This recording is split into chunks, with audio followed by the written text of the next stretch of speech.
ውድ ይሄ እኮ በቃ የሰው ልጅ ዱኒያ ላይ ያገኛል ያጣል። በቃ ይሄ ኖርማል ነው። ምንም እንትን የሚል ነገር የለውም። ሆነ አይደለም እኔ ጋር መተሻል፣ እኔ ደግሞ በቻልኩት አግዝሻለሁ። ይህን ያክል ተይ እንጂ ረምባሽን በፍስስ ሲበላ ይዞሽ በቃ ተይኛል። ወይ አታልቅሽ፣ ተይው። ቦሩ እኮ ቦታ አለ ብለዋል አይደለም? ቦታ አይደለም ሂደን ቼክ እናደርጋለን። አይዞሽ በቃ አቦ ተይዋለህ። መዲና ሀገር የሰጠች ሄደን እኮ ነው ረባለህ ባለህ ታልቅሽ፣ ተይው በቃ እኔ ጨነቀኝ። ይህም ሲጀመር በቃ ይሄ ህይወት ነው። በቃ እንዲህ አይነት ነገር አንቺ ብቻ አይደለሽም፣ ብዙ ሰው ይሄ ነገር ደርሶበታል። ብዙ ሰው አልቅሷል አይደለም? ሆነ ከዚህም በኋላ ደግሞ እዚህ ያለውን ትቀጥያለሽ። አመሻሽተን ወደ ውጭ መመለስ ካለብሽ ትመለሻለሽ። በቃ ይሄ ምንም እንትን የሚል ነገር የለውም። አይዞሽ ነው ወኔ ግባ። እሺ ሰላም ሰላም ውድና የተከበራችሁ የዚቴ ቤተሰቦች እንዴት ናችሁ? ይህን ቪዲዮ ላይክ፣ ሼር፣ ሰብስክራይብ አድርጉ። ከዚች ልጅ ተማሩ። እስኪ ቪዲዮውን እስከ መጨረሻ ስሙት፣ ከሷ አንደበት ስሙና ከዛ እኔ ደግሞ የራሴን ሀሳብ ሰጣለሁ። እንዴት ነው ከሷ መማር አለብን ሁላችንም። የእያንዳንዳችን የአረብ ሀገር ያለን እህቶች እጣ ፋንታችን የእሷ ፋንታ ነው። ያማል በጣም የእውነት በጣም ነው ያስለቀሰችኝ፣ በጣም ነው ያሳዘነችኝ። ከባድ ነው። እስኪ ከአንደበቷ ሰምታችሁ ከዛ በኋላ ደግሞ እኔ እመጣለሁ። ጉዳችሁን ተመልከቱ። ትምህርት እንድትማሩ ከሷ ትምህርት የሆንባችሁ እያንዳንዳችሁ። ባለሁ የመድናት ነኝ። ውጭ ስንት ጊዜ ቆይሽ? ውጭ 15 አመት ቆይቻለሁ። የሄድኩት በ14 አመት የሄድኩት ያው ትምህርትም ሁሉንም ነገር ትቼ ነው የሄድኩት። በትንሽነቴ ማለት ነው ያለው የሄድኩት እና ያው ያለውን ነገር ሁሉንም ቤተሰብ እያገዝኩ ነበረ እና አሁን ላይ በጣም ስመጣ እንዳልጠበቅኩት ነው ሁሉም ነገር የሆነው። ባዶ ነው። ቤት ምንም ሰራሻለ ብሎ ነበር ቤተሰብ የለም። ቤተሰብ አመጥቼ አሁን 3 ወር ተቀመጥኩት። ከዛ በኋላ ላይ ያው ሁሉንም ነገር ውሸት ነው። ቤትን ተገዝቷል ተብሎ የነበረው ውሸት ነው እና ምንም አይነት ገንዘብ የለም እና ያው አንቺ ጋር መጥቼ ምናለበች ባለው ነገር ቢያንስ እንኳን ራሴን ባስተዳድር ብዬ ነው እንሻለሁ ማለት ያልገባኝ ማለት ነው። እንደው ምንም ነገር አላገኘሽም? ያን ሁሉ እንደዛ ስታገዣቸው ነው ያስታውሳለሁ። መዲና እንኳን የሆነ ነገር ሲቸግራት እኔ ያልሰጥሞ የሆነ ነገር ካልኳት አንቺ ነበር የምትደውለው። ይህን ያክል ያደርገሽላቸው አሁን የሚያግዝሽም ሰው ምንም አጣሽ? ከባድ ነው ስልሽ ያው ታውቂያለሽ፣ መዲና ብቻ እሷን እያስተማርኩት ነበረ። ግን ያው እሷም ስራ ላይዘችም አሁን ላይ ቢሆን ያው እየተማረች ነው። ግማሹን አልጨረሰች መሰለኝ እና ቤተሰብ ሌሎች ነገሮች ምንም ባዶ ነው። ምንም ነገር የለም እንደሌለ ነው የነገሩ። ወንድሜም እንደዛው ነው ያው የሚሉሽ መጨረሻ ላይ እስከዛሬ ሰርተሻል ነበር ወይ ፈልገሽ ነው የላክሽው እኛ ላስገደርንሽ ምናምን የሚሉሽ የሚመለሰው መልስ እንደዛ ነው። ብቻ በጣም ያሳዝናልና ለእህቶቼ ብዙ ትምህርት ይሆናቸዋል ብዬ አስባለሁ። በጣም ከባድ ነው ይሻሉ። አይ ከባድ ነው። አሁን አረብ ሀገር ኑረሽ ገንዘብን ያን ያክል መመንዘር ለምደሽ አሁን እኔ ጋር በ2500 መቀጠር በጣም ነው የሚከብደው። እኔ ራሴ ከብዶኛል ለራሴ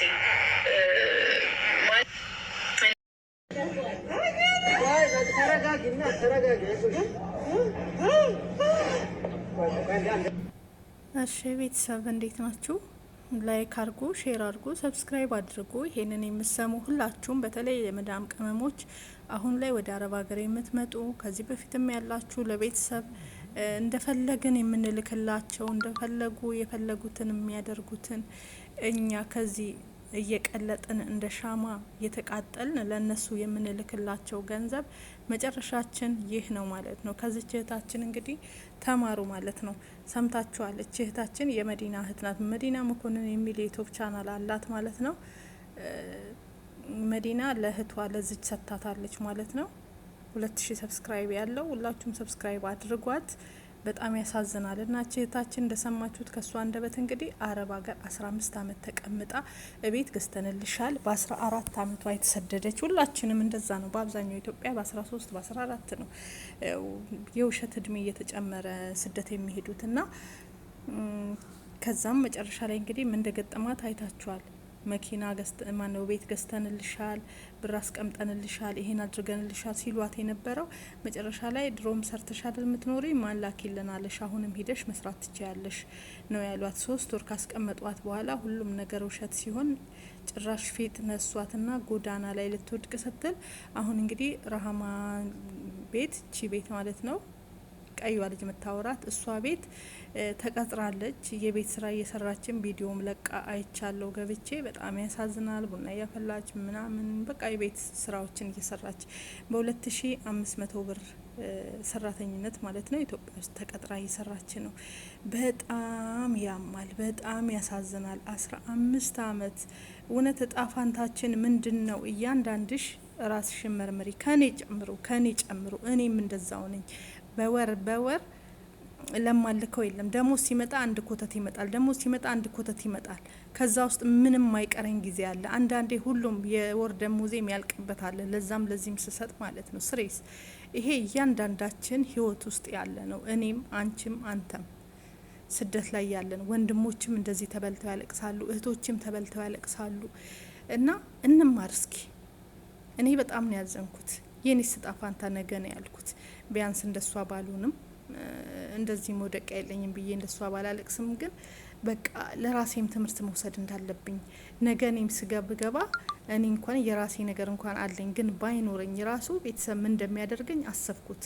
የእሷን ሳይ ልከሽልናል በፍጹም አይሉም። ሁላችንም አሁን ነው የሚወዱን። ስንደውል ደሞዝ ስንልክ ማሬ፣ ውስጤ፣ ወተቴ፣ እተቴ ይሉናል። ልክ እጃችን ቀጥ ሲያደርግ ጊዜ እነሱም ቀጥ ያደርጉብናል። አያነሱልንም ደውለን ሁሉ ማለት ነው። እንግዲህ እቺ ልጅ 15 አመት ሙሉ እነሱን ስትረዳ ቤት ሰራንልሽ፣ ቤት ገዛንልሽ፣ እንዲያደረግንልሽ ሲሏት ቆይተው እህቶቿን፣ ወንድሞቿን፣ እህቷንም ስታስተምር ቆይታ ዛሬ ላይ ግን ስገባ እንደገና በራሷ አገር ሰራተኝነትን አሁንም አያሳዝንም? ቢያንስ ስደት ላይ ብንሰደድ ብንቀጠር ቢያንስ ደሞዛችን ብዙ ነው። እስከ 100 ሺህ በኢትዮጵያ የምናገኘው አለ በወር። አሁን ትንሽ የሚመጡት 40 ሺ ና 50 ሺ ነው አዲሶች እንኳን በወር የሚያገኙት። ገባችሁ? ይሄን ሁሉ መቁጠር ለምዳችሁ ከዛን 1500 ሀበሻ ቤት እንደገና ተቀጥረን ኢትዮጵያ ውስጥ ለመስራት ሞራንም የለንም።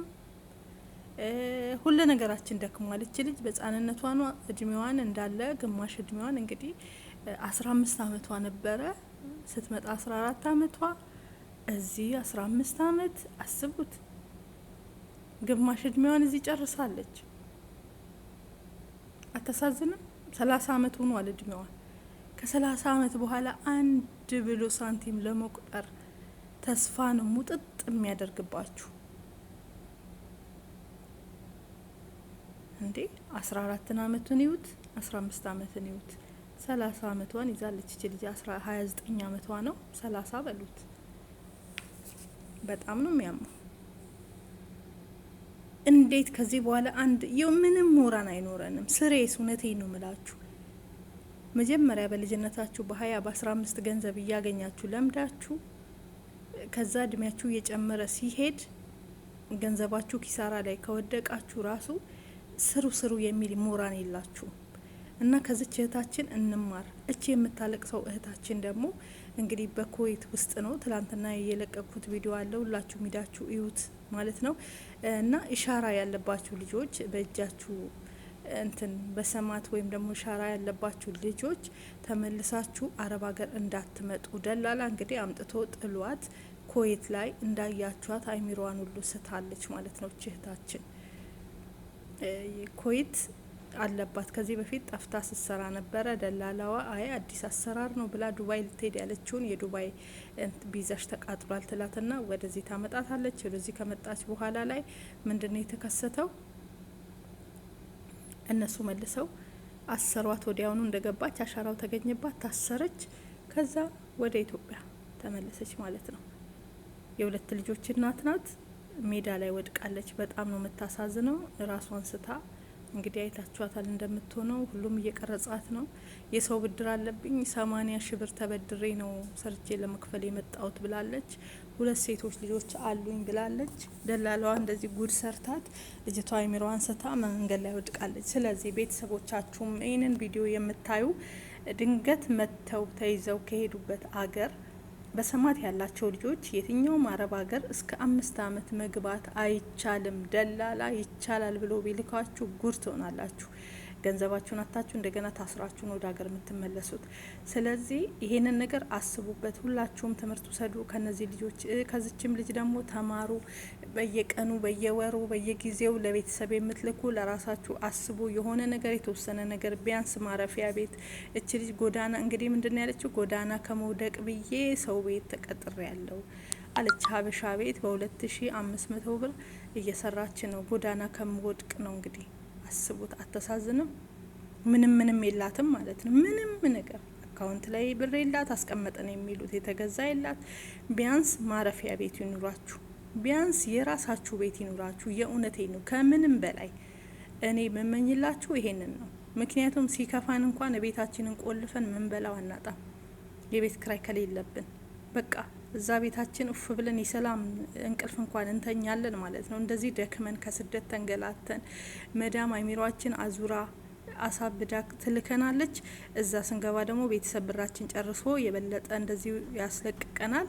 ከዛኛ ስንለቅ አውጥቶ ይጥለናል። እች ልጅ እንግዲህ ከ3 ወር በኋላ አውጥተው ነው የጣሏት። ከዛም ሂዳን የተቀጠረችው እቺ እህት ተብዬዋ መዲና የምትባለው እንግዲህ አሁን እሷ መጀመሪያ ላይ አብራት የእህቷን ገንዘብ ሲትበላ ነበረ ከቤተሰብ ጋር። እንግዲህ የበሏት ማናቸው? እነዚህ ወንድ አይደለም፣ እናት፣ አባት፣ እህት፣ ወንድሞች ናቸው። እንደተናገረችው ቤተሰብ ወላጆቿ 15 አመት ሙሉ ጥብ አድርገው ልጅቷ እንዳያችኋት በአጥንት ቀርታለች። እጇ ሁሉ ሀረጓ ሁሉ ተንትን ተቆጥሯል ማለት ነው። ቡና እያጠበች ቡና እያፈላች እየወቀጠች ምናምን ቪዲዮ ሰርታ ቤቷ ሄጄ የእሷን ቤት ተጭኜ ሰብስክራይብ አድርጊያት አይቼ የእውነት በጣም ነው ያሳዘነችኝ። እንዴት ታሳዝናለች። በቃ ምንም የለችም፣ አጥንቷ ይቆጠራል። ከስታ ምና ማለት ነው። አስባችሁታል? እንደዚህ ሆነ። ከዚህ ምንም ሞራንም ትንፋሽም አይኖራችሁም። በቃ ሁሉ ነገሯ ተነክቷል። ቢያንስ እንኳን የራሷ ቤት እንኳን ኑሯት ቢሆን ልጅ ዛሬ ላይ እንደዚህ አትሆንም። ሰው ቤት የሚዳ አትቀጠርም። እዛው ባለችበት በራሷ ቤት ሆና ማደሪያም ሆነ መተንፈሻ ማረፊያ የሚሆናት አልገባችሁ? ለማንኛውም አስቡበት። የመዳም ቅመሞች ከሷ ተምራችሁ የራሳችሁን ህይወት ምሩ እላለው። ለእናንተ ግድ ነው ይሄ ነገር፣ በደንብ እንድታስቡበት። ሰላማችሁ ይብዛ። ወዳችኋለሁ። ላይክ አርጉ፣ ሼር አርጉ፣ ሰብስክራይብ አድርጉ። ሁላችንም ለተጎዱ ፍትህን የምንጠይቅበት ይሁን። የልጅቷንም መዲና መኮንን ይላል 2000 ሰብስክራይብ አለው። አግዟት ማለት ነው። እቺን ልጅ እህቷ እንትን ነው የሰጠቻት ቻናል ማለት ነው። ያውም ኢትዮጵያ ሆኑ ደግሞ አያድግም። እኛም እንኳን እየታገልን አላደገልንም እና ፈጣሪ እንደው በረዳት። በጣም አሳዝናኛለች።